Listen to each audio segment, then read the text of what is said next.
Rusty Bladen, Share My Dream. He's a southern Indiana boy from Madison, but he often crosses the river and comes south to Louisville, which is so awesome. You can put your headphones on if you want to, Donna, but you don't need them. You don't need even any introduction. Just Donna Brothers, expert horsewoman, expert broadcaster. So glad to have you with us today. And well, thank you, Tara. I bet some of your listeners disagree, though. I bet they're going, okay, Tara, who's Donna Brothers? I don't think that's the case. I think pretty much everybody knows you. Donna, of course, is not only an expert horsewoman, as I said, married to Hall of Fame trainer Frankie Brothers. You guys have had quite a horse experience in your lives.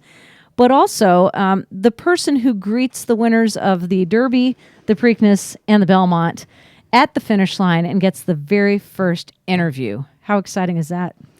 Yeah, it's. I wouldn't trade my place at Derby with anybody in the world. People have asked me, well, do you want to do the whole hat and dress thing? And to be honest, I have once years ago. I think I was like 19 years old, and that was fun. Sure. Not nearly as much fun as I'm having. No.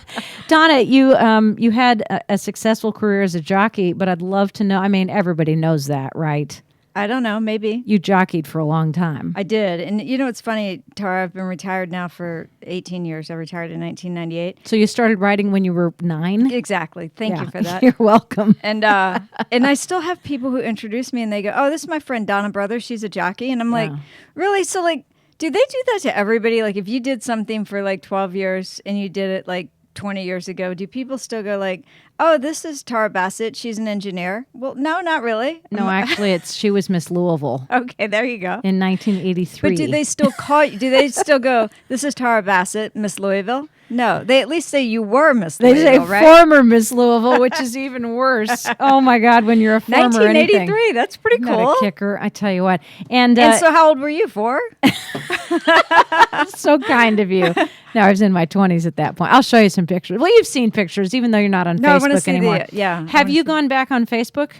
So, yes and no. The answer is pretty much no, because I don't like to be on Facebook. But what happens is, I'm also chief operating officer for Starlight Racing and Star Ladies Racing, which is a partnership. Right. And so there's times that we will need one of the pictures that I know are in that Facebook album for something that we're doing. Right. And I'll have to log back into Facebook to go retrieve one of those pictures. What a pain. And that happened about 5 days before Derby this year. And I haven't had a chance to go back in and go through the security steps to go deactivate again. And so at the moment, I would appear to be on Facebook, but I am not on Facebook.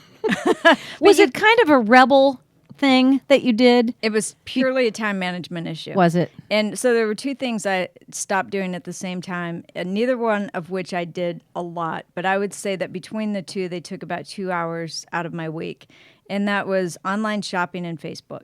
There you go. So you figure if you spend 15 minutes a day on Facebook and maybe you spend 30 minutes one day a week or an hour one day a week, I mean, you've just blown 2.5 hours that you could have spent reading a really good book instead.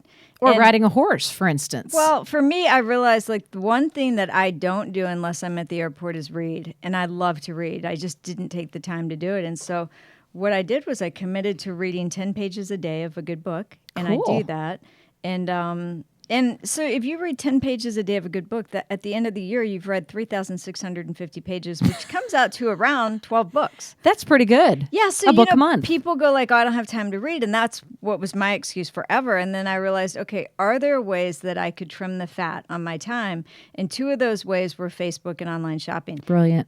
In addition to that, I do love to shop, but I like to go to stores, and online shopping takes that away, right? It does. Because then you go, well, I have too much crap. Why would I want to go shopping? Yeah, the store experience is awesome. Right. We're going to continue our conversation with Donna Brothers, who, again, needs no introduction, right after we get back from Lazy Sunday on Crescent Hill Radio. 100.9 FM, WCHQ,